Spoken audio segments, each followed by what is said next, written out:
1000 square ഫീറ്റിന് എത്ര കല്ല് വേണം എന്ന് പലർക്കുള്ള സംശയമാണ്. ഓരോ വീട്ടുകാർക്കുള്ള സംശയമാണ് എത്ര കല്ല് വേണ്ടി വരും എന്നുള്ളത്. അതിപ്പോൾ നമുക്ക് സ്വന്തം വീട്ടിലിരുന്നിട്ട് കൂട്ടാവുന്നതന്നെ ഉള്ളൂ. നമ്മൾ 8 ഇഞ്ചിൻ്റെ കല്ലാണ് പണിയതെങ്കിൽ ഏകദേശം ഒരു 30 cm ആണോ അതിൻ്റെ നീളം ഉണ്ടാവുക, ഒരു 20 cm ഹൈറ്റ് ഉണ്ടാവുക. അപ്പോൾ അതിൻ്റെ ഈ പരിക്കൻ്റെ തിക്നെസ്സും കൂടെ 32 cm ആണ് നമ്മൾ കൂട്ടുക, ഹൈറ്റിന് 22 സെൻറ്റിമീറ്ററും കൂട്ടുക. അപ്പോൾ നിങ്ങൾക്ക് കിട്ടുന്ന പ്ലാൻ ഉണ്ടല്ലോ, അതിൻ്റെ നീളം വീതിയായിട്ട് ഉള്ളിലത്തെ ഭിത്തികൾ ഇത് മൊത്തം മീറ്റർ അളവിലെടുക്കാം. മീറ്റർ അളവിലെടുത്തിട്ട് അതിനെ നമ്മൾ ടോട്ടൽ മീറ്ററിനെ നമ്മൾ ഈ പറയുന്ന പോയിന്റ് 32 cm കൊണ്ട് എന്ത് ചെയ്യണം, ഹരിക്കണം. അപ്പോൾ കിട്ടുന്ന കല്ലാണ് ഒരു വരിക്ക് വരുന്ന കല്ല്.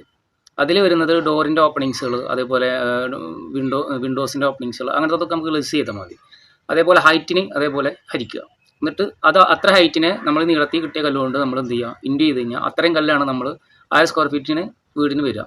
അപ്പോൾ ഏകദേശം ഞാൻ കൂട്ടി വെച്ചാൽ നമുക്കൊരു അപ്രോക്സിമേറ്റ് ഒരു സ്ക്വയർ ഫീറ്റ് പണിയാൻ 1.8 കല്ല്, അതായത് 1000 സ്ക്വയർ ഫീറ്റിന് 1800 കല്ലാവും നമുക്ക് അപ്രോക്സിമേറ്റ് വരിക. അത് ചെറിയ മാറ്റങ്ങളൊക്കെ ഉണ്ടാവും. പാർട്ടീഷൻസ് കൂടുതലുണ്ടെങ്കിൽ ഇപ്പോൾ 1000 സ്ക്വയർ ഫീറ്റിൽ തന്നെ പാർട്ടീഷൻസ് കൂടുതലുണ്ടെങ്കിൽ കല്ലുകൾ മാറ്റങ്ങൾ വരാൻ ചാൻസ് ഉണ്ട്. അപ്പോൾ നമുക്ക് തന്നെ വീട്ടിൽ നിന്ന് കൂട്ടാവുന്നുള്ളൂ. അപ്പോൾ ഏത് ക്ലയൻറ്റിനായാലും പോലും ആ പ്ലാനിൻ്റെ നീളം, വീതി, ഉള്ളിലത്തെ ഭിത്തികൾ അതിൻ്റെ മൊത്തത്തിൽ മീറ്റർ അളവിൽ എടുത്തു കഴിഞ്ഞിട്ട് ഈ പറയുന്ന പോലെ നമുക്ക് ഈ പോയിന്റ് കല്ലിൻ്റെ നീളം വീതിനെ കൊണ്ട് നമുക്ക് ഹരിച്ചു കഴിഞ്ഞാൽ കിട്ടുന്നതാണ് നമുക്ക് ടോട്ടൽ കല്ല് കേട്ടോ. അത് സിമ്പിളായിട്ടുള്ള കാര്യമാണ്. അപ്പോൾ നമുക്ക് മൊത്തത്തിൽ എത്ര കല്ല് വരുന്നു നമുക്ക് വീട്ടിൽ ഇരുന്നിട്ട് തന്നെ നമുക്ക് അതിൻ്റെ കല്ലിൻ്റെ കണക്കെടുക്കാൻ പറ്റും.